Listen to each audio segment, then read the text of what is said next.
Hey everyone, welcome and welcome back. Hope you all are doing great. And yes, welcome to the new video after so long. So in this video, I'm going to share with you all the resources that I've used for my NEET preparation. So being a multiple time dropper, कौन से year के resources मैं आप लोगों से share कर रही हूँ. सो बेसिकली इस ईयर के मैं रिसोर्सेज आप लोगों से शेयर कर रही हूँ जस्ट बिकॉज इस ईयर मेरा सिलेक्शन हुआ है एंड जिसके थ्रू मैं जा रही हूँ MBBS गवर्नमेंट मेडिकल कॉलेज में. And I am thankful to God कि फाइनली मेरा वो सपना पूरा हुआ.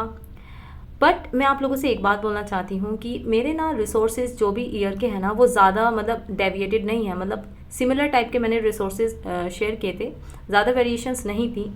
एंड इसका रीज़न ये है कि जो मेरा ड्रॉप्स होते थे, मतलब बेसिकली मेरे मार्क्स बॉर्डर लाइन पे ही रहे हैं.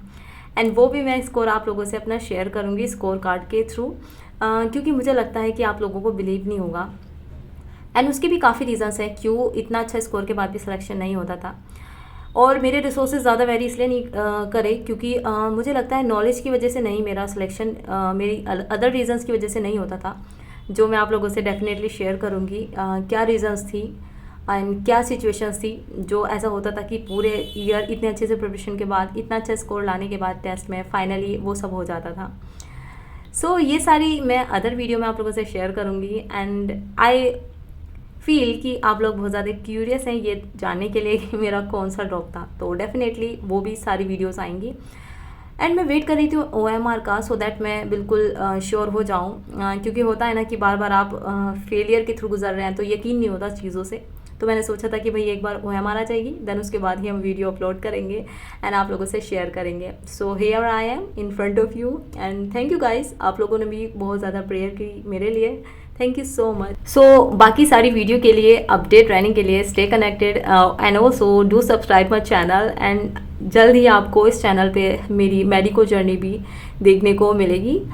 ओके तो मैंने आप लोगों से सजेशन भी मांगा था चैनल के नेम के लिए. Thank you guys for your suggestion. I will consider कि कौन सा मुझे नेम चेंज करना है. Okay, moving to the main point of this video कि मैंने कौन से रिसोर्सेज यूज़ किए थे. तो starting with physics. So physics में एज यू ऑल नो कि मैंने फ़िज़िक्स वाला मैं एनरोल किया था. सो मैंने फ़िज़िक्स में ना अपने टीचर्स के नोट्स, बेसिकली मैं MR सर को फॉलो करती थी. मैंने उनके नोट्स बहुत अच्छे से किए थे. उसके साथ मैंने DPs लगाई थी जो हमें फ़िज़िक्स वाला पे मिलती हैं, डेली प्रैक्टिस शीट जिसको बोलते हैं. इससे अलग जो तीसरा रिसोर्सेज था मेरा वो था मेरा PYQs. एंड इसके साथ मैंने की थी ऑफलाइन टेस्ट सीरीज़ ज्वाइन अपने घर के पास ही. मैंने घर पर रहकर प्रिपरेशन की थी इस बार.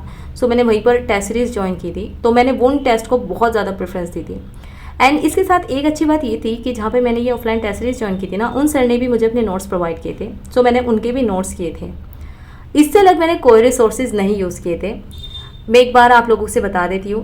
मैंने नोट्स किए थे, इसके साथ मैंने DPs लगाई हैं, टेस्ट बहुत अच्छे से दिया, PYQ सॉल्व किए एंड टेस्ट को एनालाइज किया. यही सिंपल सी चीज़ मैंने फिज़िक्स के लिए की थी.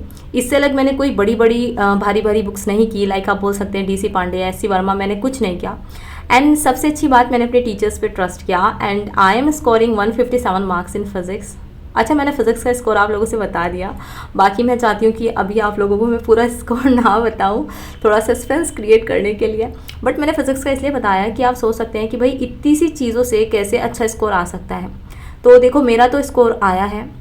एंड यहाँ पर जो मेरा ना सबसे अच्छा जो पॉइंट था ना, जो मैं बोलती हूँ कि जिसकी वजह से मुझे लगता है कि मेरा स्कोर इतना अच्छा आया, कि मैंने ऑफलाइन टेस्ट सीरीज ज्वाइन की. जब मैंने अपना पेपर देखा ना नीट का, तो वहाँ पर बैठ के ना मेरे ना दिल से एक ही बात आई, थैंक गॉड कि मैंने टेस्ट सीरीज ज्वाइन की थी.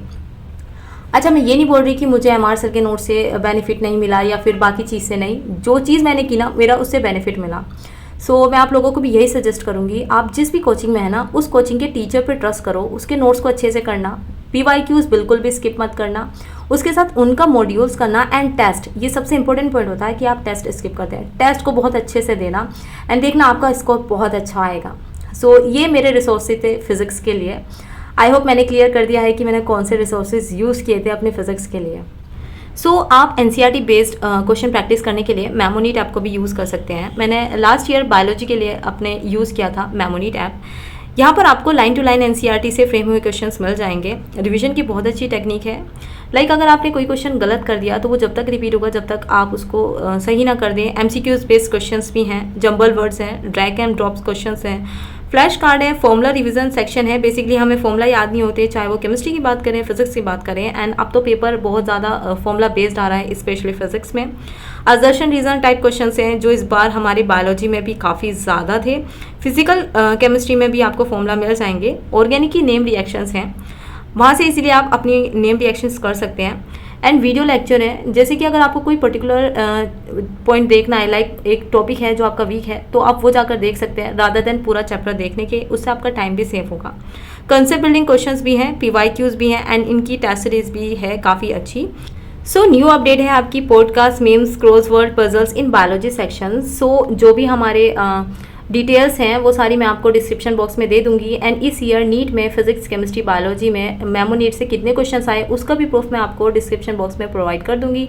इन केस आपको चेकआउट करना है तो आप डेफिनेटली वहाँ से जाकर चेकआउट कर लेना। एंड कौन से प्लान्स हैं, कैसे आप बाय कर सकते हैं, वो सारी भी चीज़ आपको वहाँ पर दिख जाएगी। आप कॉल करके या फिर मेल से जैसे भी वहाँ से आप पूछ सकते हैं।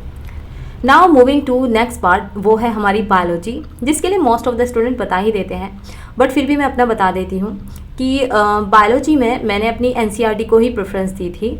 उससे अलग मैंने इनिशियल लेक्चर्स लिए थे फिज़िक्स वाला में ही, 11th के कुछ चैप्टर्स के। बट मुझे फिर ये लगने लगा कि भाई मैं यहाँ पर जो लेक्चर देखती हूँ ना, उससे ना मैं अपनी NCERT पे इतना फोकस नहीं कर पा रही। एंड उन नोट्स को याद करने में बहुत टाइम जाता था। अब आप बोलेंगे कि भाई उन नोट्स से ही पेपर आता है, बट मैं आप लोगों को एक बात बोलना चाहती हूँ कि नीट का आप पेपर उठाकर देख लें, उसमें जो स्टेटमेंट आई ना, एज इट इज़ आपकी NCERT की लाइन्स आती हैं। तो अगर स्टेम की जगह लीफ आ गया या लीफ की जगह रूट आ गया, तो ये चीज़ आपके कॉन्सेप्ट से क्लियर नहीं होगी। वो जब तक आप उसकी लाइन याद नहीं करेंगे तो आप नहीं कर सकते। लास्ट 2 ईयर से तो बिल्कुल आपको ऐसे लाइन से क्वेश्चंस बनने हैं ना कि अगर आपने डीपली NCERT की हर एक लाइन को नहीं किया ना तो आप अटैम्प्ट नहीं कर पाएंगे। सो इसलिए मैंने ना फिर लेक्चर लेना बंद कर दिया था, सिर्फ NCERT पे फोकस किया। बट उसके साथ आप देख सकते हैं जो डायग्राम्स के नीचे जो छोटी छोटी पॉइंट्स होते हैं ना, उसको भी आप स्किप नहीं कर सकते, बहुत अच्छे से उनको करो। एंड उसके साथ जो मैंने किया था, मैंने लगाए थे PYQs। एंड मैंने अगेन यहाँ पर बायोलॉजी के लिए टेस्ट सीरीज़ ज्वाइन की थी। उसके टेस्ट बिल्कुल NCERT बेस्ड ही थे। उन टेस्ट को मैंने बहुत अच्छे से एनालिसिस करके किया था। मतलब मैं एक टेस्ट को एटलीस्ट 5 या 10 टाइम्स रिवाइज कर चुकी थी अपने लास्ट वीक में भी, एग्ज़ाम से पहले। सो ये रिसोर्सेज थे मेरे बायोलॉजी के लिए। सिंपल बायोलॉजी की मतलब बुक, उससे अलग मुझे PYQs and third is test. उससे अलग मैंने कोई बुक नहीं लगाई, फिंगर टिप्स और कुछ नहीं लगाया। इसकी नीड भी नहीं है। अगर आप बायोलॉजी में ये कर रहे हैं तो मोर देन एनफ है। And moving to chemistry part. So chemistry में सबसे पहले फिजिकल केमिस्ट्री की बात करते हैं। सो फिजिकल केमिस्ट्री में मैंने सर्वेश सर को फॉलो किया था फिज़िक्स वाला में ही, बट राइट नाउ वो फिज़िक्स वाला पर नहीं है। उनका अलग से एक ऐप है जिस संकल्प उसका नाम है, आप चाहें तो वहाँ पर जाकर देख लेना। बट मैंने वहाँ से फिजिकल केमिस्ट्री की थी, सर ने बहुत अच्छे से कराई थी। आई फील कि उन्होंने कोई ऐसा पॉइंट नहीं छुड़ाया था जो मुझे लगता है कि उसके लिए मुझे NCERT उठाने की नीड नहीं पड़ी थी। सो मैंने ये क्या, उससे अलग मैंने DP सॉल्व की एंड PYQs लगाए। अब मैंने ऑर्गेनिक की बात करें तो ऑर्गेनिक में मैंने पंकज सर के अपने लास्ट अटैम्प्ट वाले जो नोट्स बनाए थे, बेसिकली इस ईयर मैंने सर के लेक्चर नहीं देखे थे, उससे पहले वाले अटैम्प्ट में जो मैंने नोट्स बनाए थे ना, उन्हीं को मैंने रिवाइज़ किया था। उसके साथ मैंने NCERT को भी अच्छे से किया था, PYQs लगाए एंड देन DPs लगाए। सेम फॉर इनऑर्गेनिक, मैंने उसके लिए भी नोट्स को पढ़ा, देन DPs लगाई एंड PYQs किए एंड येस मैंने टेस्ट भी दिए। ऐसा नहीं है टेस्ट नहीं दिए, इतना किया था मैंने सिर्फ अपने रिसोर्सेज में, बहुत ज़्यादा मैंने चीज़ें नहीं ली थी। तो आई होप मैंने आप लोगों से अपने रिसोर्सेज शेयर कर दिए हैं। अब इसके बाद एक बात मैं आप लोगों से बताना चाहती हूँ कि कभी कभी ये होता है हमारी नीट की जर्नी में, जैसे हमारा स्कोर नहीं आता है ये सब करके, लेकिन हमारे जो साथ के फ्रेंड्स हैं उनका स्कोर आ रहा है, तो हम क्या सोचते हैं, उनके रिसोर्सेज पूछते हैं, फिर हम उन पर भी काम करना शुरू कर देते हैं कि ये भी ले लो भाई, हमारा भी स्कोर आ जाएगा। और करते करते हम इतने रिसोर्सेज इकट्ठे कर लेते हैं कि हमारे पास अपने ही रिसोर्सेज को रिवाइज करने का टाइम नहीं रहता है। तो इस जर्नी में एक चीज़ तो सीखी है कि देखो, दूसरों से खुद को कंपेयर मत करो। हर किसी की सिचुएशन डिफरेंट होती है एंड हर किसी का माइंड डिफरेंट होता है, लर्निंग कैपेसिटी डिफरेंट होती है एंड एम्स भी डिफरेंट होते हैं। बेसिकली कोई इंसान एक ड्रॉप के बाद बोल देता है कि भाई मेरी तो अंदर हिम्मत नहीं है एंड मुझे नहीं करना, एंड कोई इंसान मल्टीपल ड्रॉप के बाद भी नहीं छोड़ता, जस्ट बिकॉज सिचुएशंस इंसान को रीजंस देती हैं फाइट करने के। तो बस मैं आप लोगों से यही बोलना चाहूँगी कि अपनी प्रिपरेशन जर्नी आप अगर स्टार्ट कर रहे हैं तो किसी से खुद को मतलब कंपेयर मत करना, खुद पे बिलीव करना कि यस इतना करके भी आपका सिलेक्शन हो सकता है। बाकी स्टोरी मेरी कौन सी थी, लाइक या मतलब मेरे ड्रॉप्स इतने क्यों हुए या क्या रीजंस रही थी, वो सारी मैं आपको अपकमिंग वीडियोस में शेयर करूँगी। And stay connected and do subscribe to my channel. Upcoming यहाँ पर इसी चैनल पे आपको मेरी मेडिकल जर्नी भी देखने को मिलेगी। अच्छा, एक बात मुझे आप लोगों से शेयर करनी थी। जैसे मुझे मेल्स आ रहे हैं रिगार्डिंग की बहुत सुसाइडल थॉट्स आ रहे हैं माइंड में, क्योंकि हमारा सिलेक्शन नहीं हुआ। तो पहला तो ये बात बोलना चाहूँगी कि नीट ही सब कुछ नहीं है लाइफ के लिए। अगर आपके कुछ पर्टिकुलर एम्स हैं लाइफ में, लाइक यही करना है एंड इसलिए करना है, तो डेफिनेटली आप ड्रॉप लें। बट इससे अलग भी बहुत सी चीज़ें हैं जहाँ से आप बहुत अच्छा अर्न कर सकते हैं एंड उस रिस्पेक्ट भी कमा सकते हैं। ऐसा नहीं है कि सिर्फ आप डॉक्टर बनेंगे तो ही आपको रिस्पेक्ट मिलेगी, बट अपनी लाइफ को एंड करना कोई सोल्यूशन नहीं है किसी भी चीज़ के लिए। एंड एक बात तो मैं आप लोगों से बोलना चाहूँगी कि जो लाइफ है ये बहुत ज़्यादा ब्यूटीफुल है। अगर आप सिर्फ ये देखें कि भाई मुझे डॉक्टर ही बनना है, नहीं बनना तो मुझे मरना है, तो एक बार सोचना कि आपके पेरेंट्स ने आप पे इतना टाइम इन्वेस्ट किया है, इतना मनी इन्वेस्ट किया है, उनको कैसा फील होगा इन केस आपको कुछ हो जाता है तो। एंड आप देखना सच में जब आपका सिलेक्शन हो जाएगा ना, नो मैटर कितने अटैम्प्ट में होता है या फिर कितने मार्क्स पर होता है, लेकिन आपका जब सिलेक्शन हो जाता है ना, तो उनकी आंखों की चमक अलग ही होती है। एंड आप ना सच में भूल जाते हैं पीछे के जो भी स्ट्रगल आपके होते हैं। ये मैंने तो फील किया है, मैं पता नहीं कि आपको एक्सप्लेन नहीं कर पा रही हूँ अपनी सिचुएशन, बट येस, अगर आपको है कि आपको एक और अटैम्प्ट देना है तो अटैम्प्ट देने के लिए खुद को स्ट्रॉन्ग बनाओ, ना कि ये सोचो कि भाई हमें मौका नहीं मिल रहा तो हम अपनी लाइफ को कैसे ख़त्म करें। सिंपल सा ये मुझे आप लोगों को बोलना था कि मरना कोई सोल्यूशन नहीं है।